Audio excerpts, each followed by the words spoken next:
Yeah. However, I forgave the person. I forgave him after we separated. Is it just, for me and for us to both to be able to move on in a healthy manner. Now, when I moved on, I forgave him, but I never really forgave his family. Now, his family really was never really like accepting of me. Like, they always used to be like, oh, that's the crazy girl, or she got bipolar, or just because I spoke my truth and I knew who I was and I knew what I was going to accept and what I wasn't going to accept, and because they wasn't just fully yet had stepped into their power, they didn't understand that. So yes, I was a crazy girl, and I learned to adapt to it, but also in a situation I learned to, the purpose, like God gave us 2 ears and 1 mouth so that we can listen more and speak less. And I started to apply this to my life in that situation, because it was so many times where they would say things and I would just have to be quiet and just find a way to communicate, not angrily, you know what I mean, or learn to which battle is worth fighting for, which is worth fighting. Like, I don't really want to, because I'm gonna go back and forth with you and it's gonna cause an issue here. And so I had forgave him, but I had never forgave the family, and I just kind of automatically just figured that when you forgive him, he's gonna, what he's attached to, forgave that too, but that's not how that works. So I go to the birthday dinner and it automatically, I really was kind of like, just kind of didn't want to go. I was tired. I had a long day today. I was tired. And then I just kind of popped back out of my memory. I was like, dang, I really don't feel like it. But he was telling me, God was telling me that I need you to go. I need you to go. I need you to go. I need you to be there. You need to go. You need to go. Spirit, like, yo, you need to go. You need to go. Like, it was on me heavy. Like, I really didn't want to go. I was trying to go home, take a nap, and do everything else other than get ready to go to this dinner. So I just stopped fighting. I just surrendered to it, and I was just like, let me get ready and let me go ahead, take a bath. So I took a bath, did my spiritual bath, and just kind of prepared myself, because I already know how they are, and just prepare myself. Did what I needed to do to protect myself and my energy as well as my prodigies. And so yeah, we get there, and it was just just weird. So get there, go sit down, we waiting for our table. The table comes. While in the midst of waiting for the table, there's a conversation of who's going to sit where. I end up sitting with the kids. It just was an awkward feeling, you know what I mean? Like, I sat with the kids. Like, we didn't really say too much of nothing, because like, I don't really fool with the people like that no more since we have separated. But I understand that. But it was just the way that everything had happened, and this is when I came to the realization that I still was holding on to something, from this family that they did to me, or that they made me feel, and so in that very moment, I grab a paper towel, grab a pen, and I starts to pour it, write it all down. And in that moment, I'm like, aha, okay. I had my aha moment, like, okay, God, now I see why you placed me here. I was holding on to something, and I'm still trying to grow, and I'm just like, whoa, like, I just hit this block, and I didn't know where the block came from. That was the block. The block was pertaining to something that I had already thought I forgave.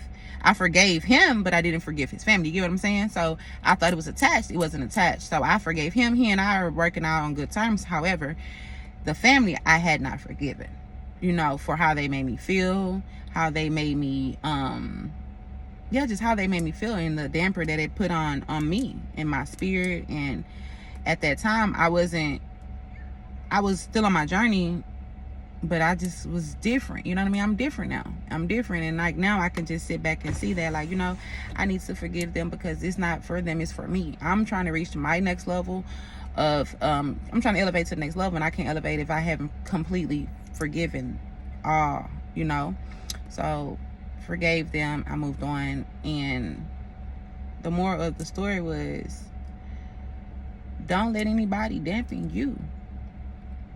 Like, I stopped being so pure-hearted after leaving this family. Like, after he and I separated, like, I changed. I was different, Like, now I was, like, not just as open to helping people as I was. I would help select people, like, people that I felt that would, that deserve my help. And at the end of the day, like, who am I to say who does, you know what I mean? Like, who am I?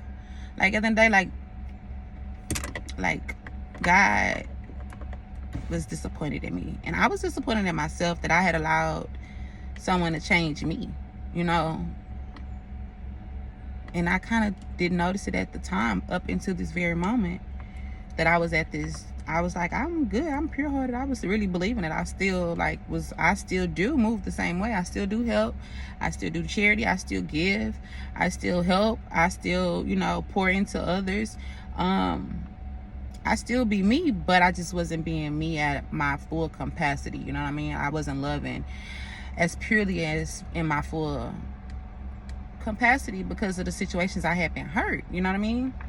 And in that moment, when I wrote all that down and I got it all out and I released it all into all that, and it's like, you know, I'm just in a new space now. You know what I mean? And I just want y'all to know, like, don't let nobody change your pureness. And if they have, if you noticed it, forgive them, for they know not what they do. You know? And that's just what I have.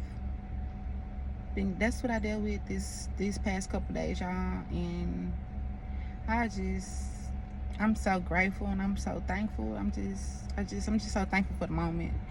I'm just so thankful for the courage that God gave me to put me in that room, you know, and put me in the atmosphere, even though I didn't want to be there. And I just thank my guides for guiding me there and getting me over this hump, because now I feel like I'm on my way back I'm back on my path. I've been off my path and I didn't know why I was off my path, but now I know. Now I'm back on my path and I'm so happy and I'm ecstatic. And I just want you guys to make sure that you keep the purest heart that you can keep, and forgive anyone that has done anything to make you feel less than, you know, or just, you know. So yeah, forgive them, y'all. It's not worth it. You got so much more stuff to be doing, more productive you stuff. You got so much more greatness to be done, and we can't allow anything to pause us, stagnate us, or block us from that.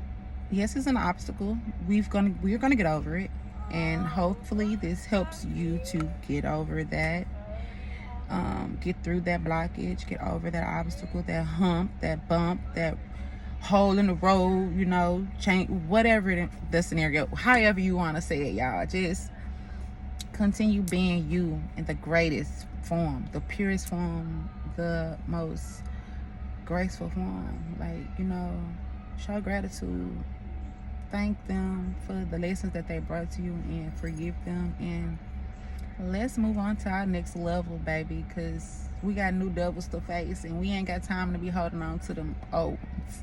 Let them go. Okay? Bye, y'all.